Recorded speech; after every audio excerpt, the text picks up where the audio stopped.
Morning guys, or as Robin Williams might say, good morning Vietnam. Right, update number 5 is it? The Gulf Wars group build. There's the Bradley at the minute, as you see it.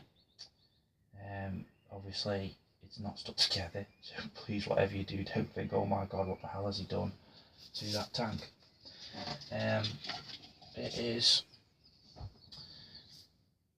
beautiful kit, I can't knock it whatsoever. There's a couple of little issues that I know I'm just going to point out, because I know Craig Kerr has been talking to me, and I know he says he's got this kit lined up to do next. And there's also another guy either on Facebook or YouTube or whatever, I think that is says he's doing this kit next as well, so I'm just going to point that out for their behalves, because it's something I've ran into that is not a massive issue, but looking back at it, the instructions and everything else, there's no way you can sort of not run into this problem unless by some fluke you do it and balls it up yourself and get it right. So yeah, so as you can see, I'm going to have the only piece of equipment that I'm going to have that's going to be NATO coloured in the scheme is the blocks on the front here, the reactive tiles here at the front. That panel there is the only thing I'm going to have that's going to be NATO coloured scheme, apart from the wheels. I've done most of the wheels now. There's going to be 4 road wheels and 1 road wheel that's going to be coloured brown, the NATO green and brown, that's it. The rest are going to be sand coloured. So that's that. I'm going to remove that because it keeps falling off because it's not stuck down yet. I've also got to add the black onto that. The pre-shaded's been done on the arrow tiles at the sides, and that's all ready and to be ready to go. So I shall move them because they keep falling off. The turret is beautifully done, and I'll show you in a minute the interior and that. Now, right, the first problem I came into, let's have a pointy sticky thingy-majiggy. Let's use my pencil in there. The first issue is the driver's hatch here. There's clips on the back that open it up. Now, if I'd left it as it was when it came and fitted together, it would only open to about there. Now, there's tiny little claws here at the back, and they are tiny, and they're like that basically, with your finger, they're like hooked like that. So what I've done is, I've very carefully with the X-Acto blade sort of shaved around, but literally they are as thin as anything, so you've got to be so careful you'll snap them. And that's the first bit, so it opens. Now, depending on what version of kit you're doing, like John Moore actually did do this kit, but with this one I'm doing, but without the interior inside it. I've bought the interior extra when I first bought the kit last year sometime to do. So I can't remember watching John's video whether he actually did the driver's hatch open or not. But anyway, if it was me and I was just doing that kit without the interior, I just have it stuck down to save the problem and hassle there. So that's the first real massive issue on the front part here. Just let me just think. Yeah, that's the only issue really. The exhaust here as well. It's just the instructions really. It's the only part of the instructions that's just been a little bit unclear. Is it doesn't show properly how the exhaust tube goes and fits there, and because this bit here is sort of like that and the tube is like that, you sort of think, how's it gonna, where does it fit to the side? And then you obviously work out that you just basically put your tube on first and then hook it through the covering, the vent, you know, the covering for the exhaust over the top. Again, people that are more clever than me, which isn't hard, will before you say anything, Mr. Kemp, will fly through it no problem at all. So that's that. The what I've done is at the back here, I've actually managed to, these here are stowage boxes, and in the actual instructions it doesn't give you any option to have them open or not, but the different pieces, there's 3 different pieces, and then you attach them. But if you look on the sides, there's hinges. So what I've done is, I thought just as a bit of nice for the being, it's going to go on a dio, and of course you've got your base, your ramp that will open up at the back like that, and then of course you've got your chairs and everything in there inside the interior. I thought I'll open it up, and of course now it's given me another option with the figures. I might stand one figure at the back, and what I'm going to do is I'm going to scratch build a couple of little items to put in there, a couple of boxes like a first aid box and just something else. There's a few ejector pin marks just there, which again I'm not going to moan about, because in the instructions you're supposed to have that shut, so you know Meng will be predicting that most people will have that shut. So I've filled them, so I will obviously sand that in time. And then there's actually clasps that keep it shut. They're there, so I've left them open again as a bit of another visual sort of thing you can have. Let me just move these out of the way, guys. Sorry. So we're not focusing on all different things at one time, shall we say. So that's that first part. The interior is now all painted in the interior green, which I was either going to use the MiG 219, a MiG 219, which is interior green, or I was going to use the Model Air, Vallejo Model Air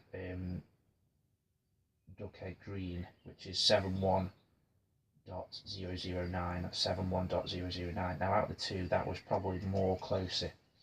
There's also Tamiya. I was going to use Tamiya's Sky colour, which is very close too, but in the end I used that, which was okay, so I used them. Again, there's no actual detail painting done yet, but it will be. So possibly, hopefully today, I shall start getting some of it done. And there's not, looking at the colour call-outs and that, all that much to do really. There's just like your little fire extinguishers here. There's the computer screens.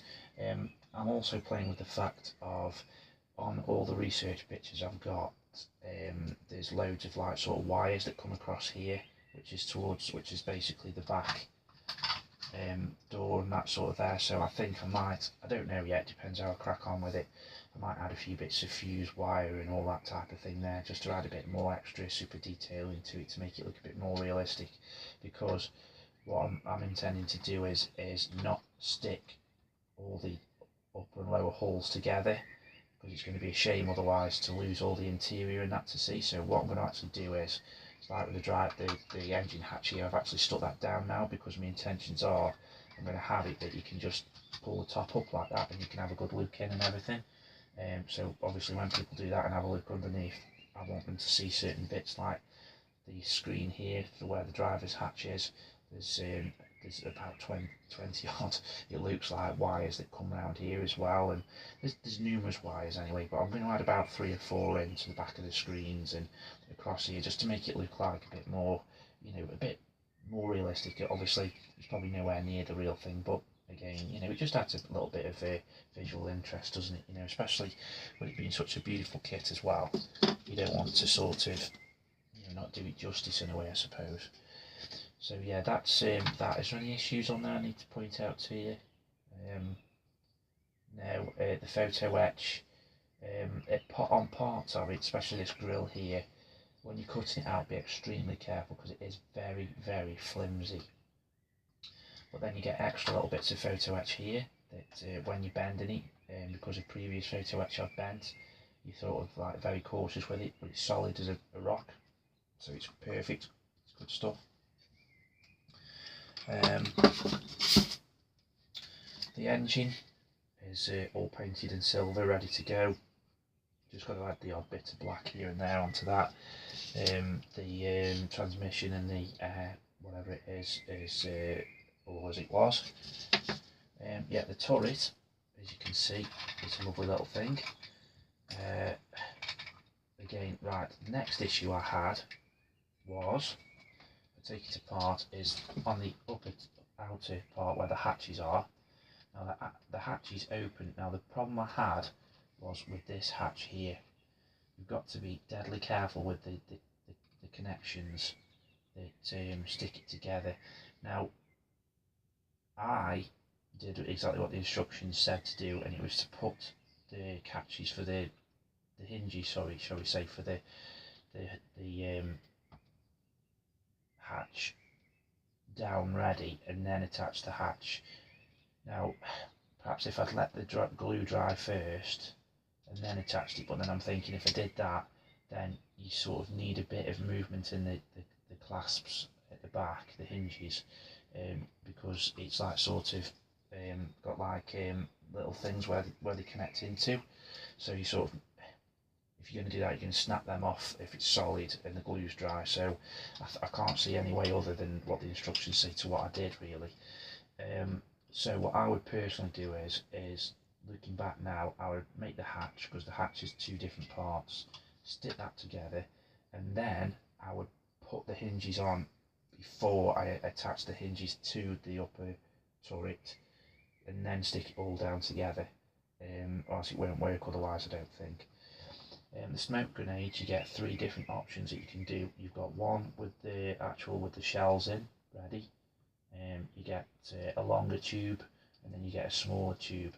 So what I've done is, as a bit of visual interest, I've added all of them on in different areas.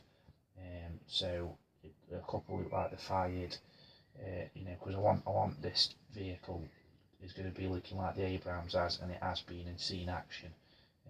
And they're just basically taking just a 5 minutes or so, bit of a break and a rest. So yeah, it comes apart like so. So again, I can't make my mind up whether, because the hatches are quite big, so you can sort of see in quite nicely, so I don't know whether I'm going to actually attach that together, but I'm definitely not going to attach it to the basket, the turret basket, because otherwise you're not going to be able to see where the driver's seat is and all that type of thing. In fact, you possibly could, to be fair, but you're not going to be able to see the screen properly unless you take it out and have a good look and all that type of thing. So I'm still not sure on that yet. The basket is very sort of plain. It's got a few little bits in the bottom, and then you've got your load it and your commander's seats there, which is not much. Again, just take this off very carefully, because I always break the 7.25mm machine gun barrel. Every single vehicle I do. I've done it on the Abrams and I can't find a pissing barrel anywhere. It's got the magazine, the bullets, I can't think of the words, that feeds the bullet feed into the machine gun there, which is sort of a rubbery colour, rubbery type material, which is lovely. Bit of photo etch there, which is now coloured. But again, a lovely, sufficient bit of detail. Again, I'm going to add a few wires to the back of the screen and down here, going into the sort of the vent here and that, so it looks good, and the sort of buttons and that, the control buttons. So yeah, that's okay. But no, again, no issues there. There's one piece that you have to, I haven't stuck it in yet, but when you stuck it down there, there's a little groove there, and it's weird shaped. And when you put it in, and because I've sort of dry fitted it, and it just doesn't look right, it looks odd. But again, there's no other way to put it in apart from the way it says. So again, anyway,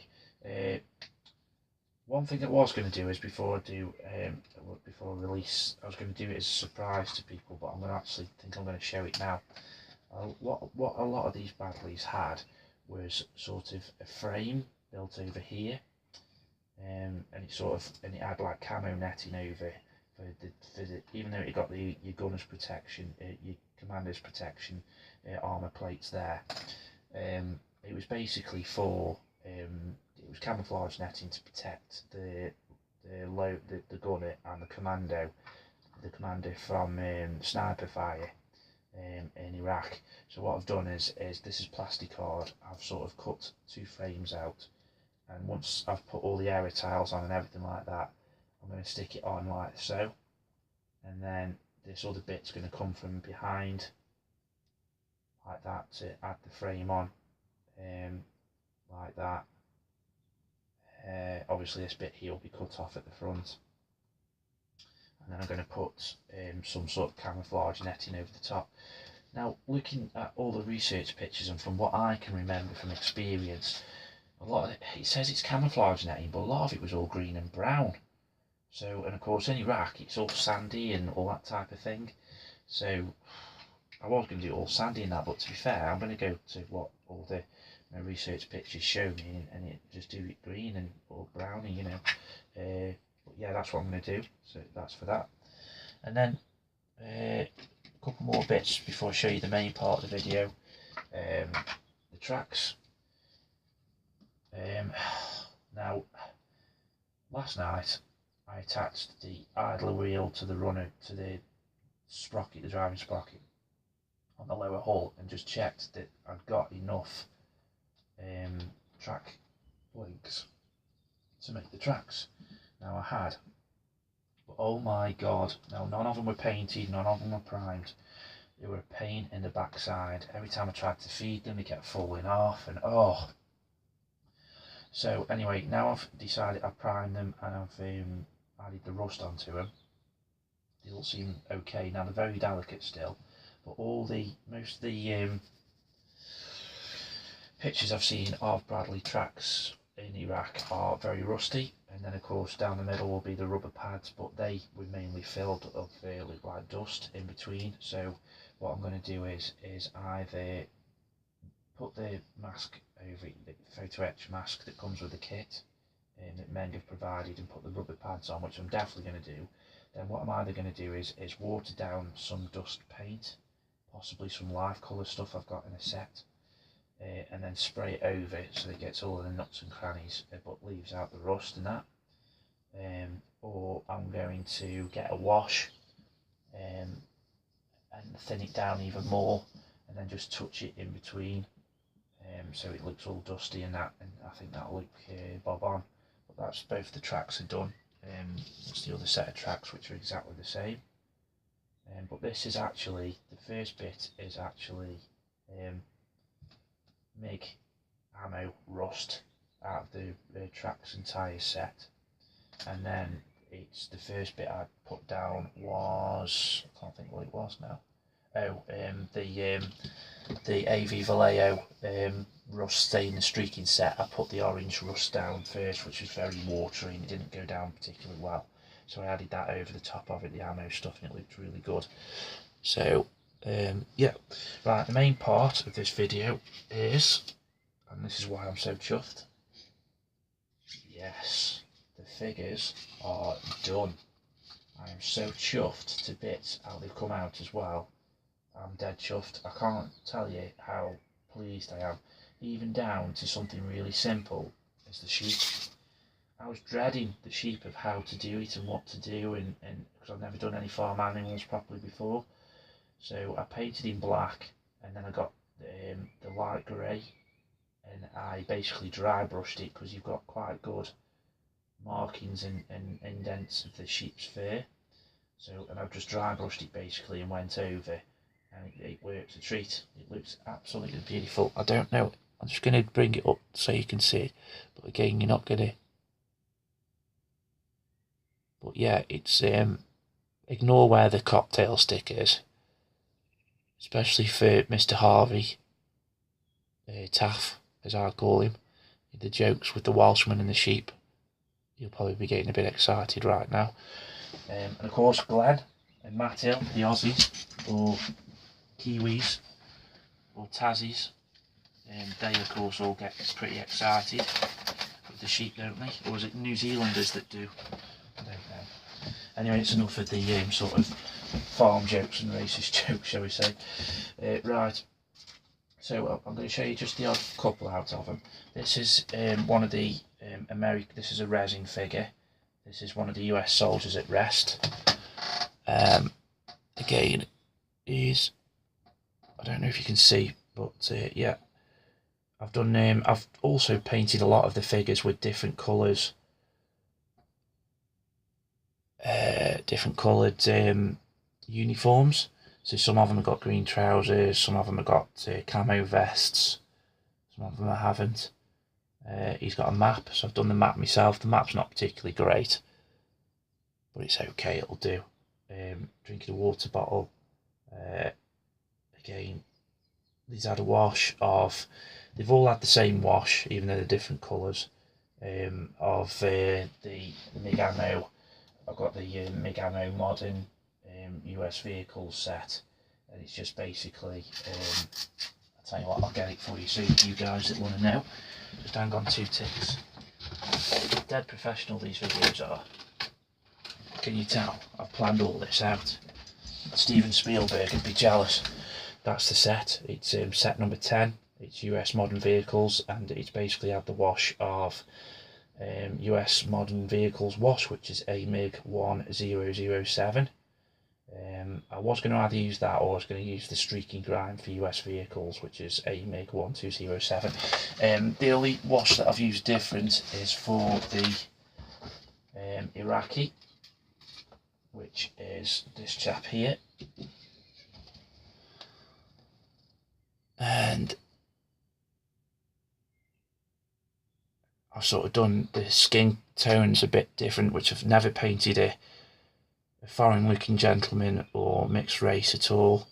I've dry brushed him, he's had a wash. Now the only wash he's had on him is I've used the US one over the rest of him, apart from his white frock, and I used the MiG Productions warm white wash for that, which is where's the it is P301, and that's the wash I used for different. The only other wash that I used differently, but that's the Iraqi. One of the tank crew, I shall show you a couple, because there's a couple. There's this chap. Again, I've done him sort of tanned and mixed race. He's not too bad. His teeth have come out well. The eyes and that are not too bad. He's got sort of the camouflage bottoms on, but he's the usual just sand sort of top underneath the his body armour. Dry brushing over the gloves as well. So that's him. I shall show you one of the other dudes of the tank commander. This is that guy. He's got his watch on. I was quite chuffed with doing the watch, so that's come out quite well.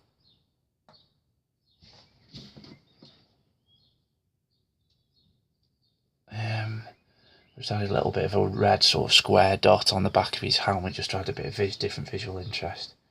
His block's done. He's got his patch on the side. I was going to attempt to do the American flag on the side of his uniform, but I couldn't really get around to doing it that well, so I thought, like I say, I'm not a figure painter at all. I really aren't, and I'm only chuffed with these. I mean, a lot of you guys, especially bees, will be looking at this thinking what a load of shite. They really are.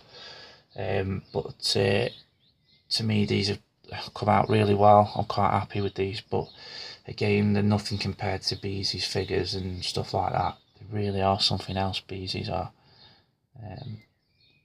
But yeah, that's so that's the Bradley crew. The other American soldier at rest, which is the resin set, which is let's just have a look. I'll tell you what, I'll get these out now so I can show you. Which is this set, which is a Czech Masters set.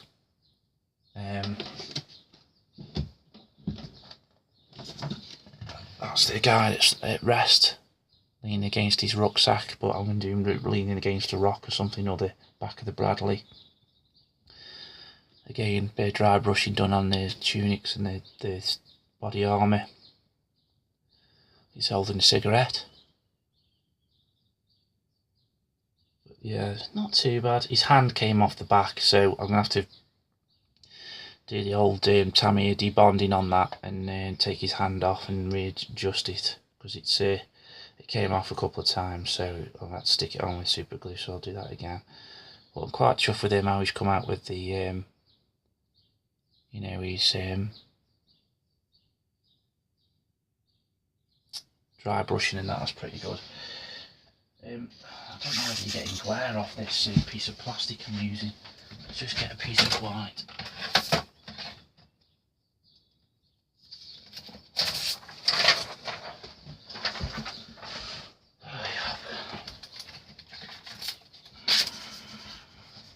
use a bit of paper up against it, eh? Right, this is the Abraham screw. Now that's the one that hasn't lost his head, shall we say. He's got tri-tonal camouflage on, but you can't really tell that well. To be honest, I might just go over his. He's got an optical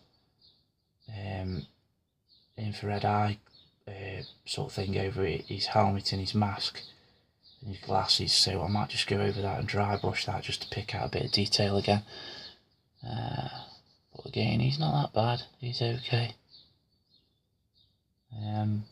Sort of highlighted with a bit of dry brushing for change. Normally what I do with my figures is I try and pick out the details and just go over them with a brush, but this time I've sort of gone over them and dry brushed them just as a bit of speed to see whether or not that would work. This is the one that's going to be standing outside tapping somebody on the shoulder. This is the commander. Now, I've never done a bald chap before, so that's my first time doing that. Now that's actually a Legend resin head, because the other one, the Tamiya kit supplied one, I lost in the garden when it was windy. But again, there's nothing really to show of him. Now what it does ask for as well on the Tamiya colour call out is black here on his glove, but also a bit of yellow. So I've thinned it down quite a lot and added it there, because otherwise it's just going to be a bit bright. But that's that one. Oh, sorry, there's one more. This is the kneeling down sort of Bradley crew member. Again, dry brush through. He's sort of more of a paler faced guy. I've done a few different, highlights on him, which is a bit lighter. He's a very, very boring chap, to be honest. There's not much detail on him. All sand, mock covered uniform and that. So he's not that tremendous but to look at, but he's, again. The Navy SEAL, which is this one, the MiG. Where are you? The MiG one. The resin figure again. I've done his headscarf, red and white dots. I don't know why, I just quite fancied it. Just as something a bit visual, something a little bit different, because he's holding his helmet loop there. So, he's got binoculars as well, all dry brushed, all come out. Again, I don't know if you can pick out his face and that. But these, the skin and flesh tones, I've used the AK set. And now I have got the Vallejo set, but sometimes they're a bit thick. So I've tried the AK paints. Now I can't get used to AK paints, they're way too sort of thin for my liking. But and the last figure is this Assault Models one. Now guys that are following this build on the previous videos will know that this is my favourite chap out of the lot of them. The detail is incredible, it really is on this figure. Now I really hope I've done this justice, but I've done him with this sort of raiding crew, so the raid is it, bottoms on. He's got his little first aid kit which I've done underneath his arm there, I don't know if you can see. I've also picked out on his drop pouch there, I've picked out his scissors that he's got there. His rifle's been dry brushed over in his helmet. Don't know if you can make out his face that well. But yeah, the detail on this figure is absolutely incredible, it really is, even just down to the folds in his trousers and all that type of thing. But yeah, I'm really chuffed with him, really chuffed. So that's the last of that figure.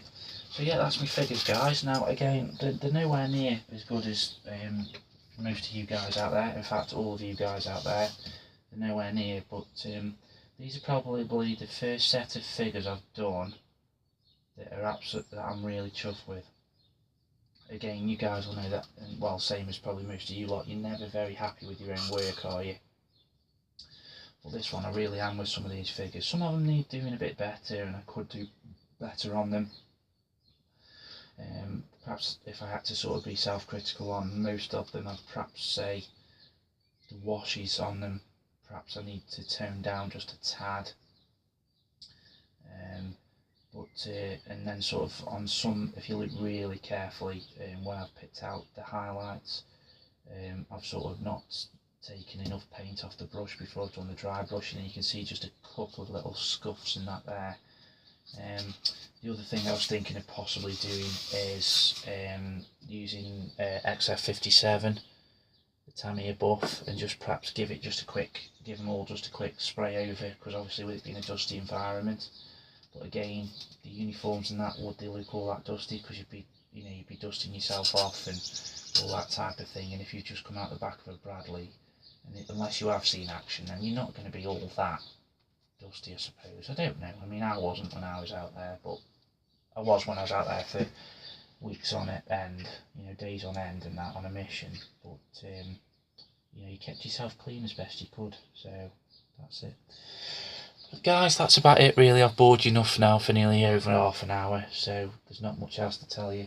The Abrams is exactly the same.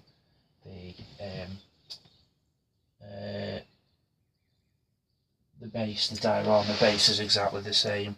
So there will be, over the next few days, a bit different, upgrades to stuff and that type of thing, because I'm doing quite well actually at the minute.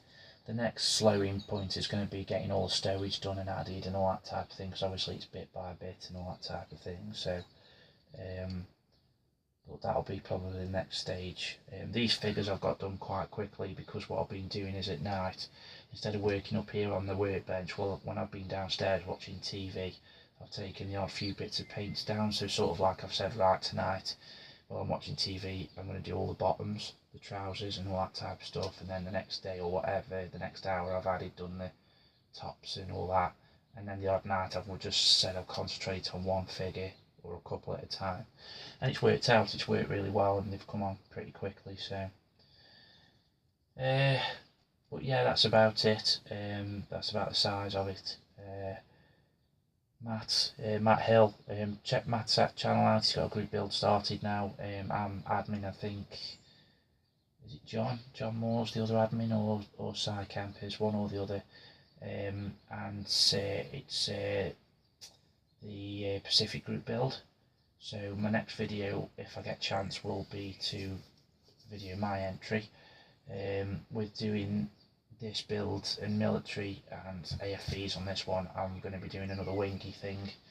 Yes, glutton for punishment, I know, but I know Matt is a bit the same as myself. He loves all types of model kits and eras and genres and that, so I'm very much the same. I love me planes, I love my vehicles, love everything. It's just that the last year or so I've concentrated mainly on vehicles, because when I first started modelling back when I was a little boy, I've only ever done planes.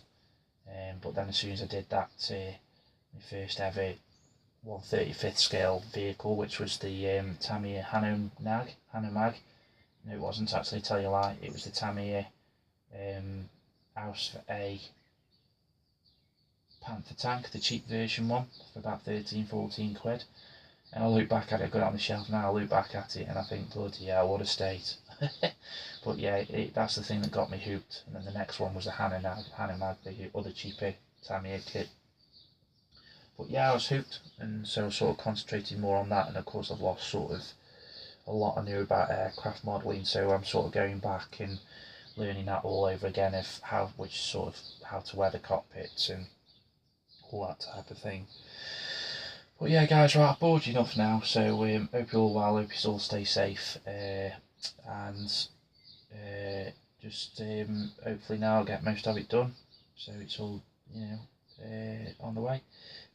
Hope you're all safe, hope you all stay well guys, and may the force be with you.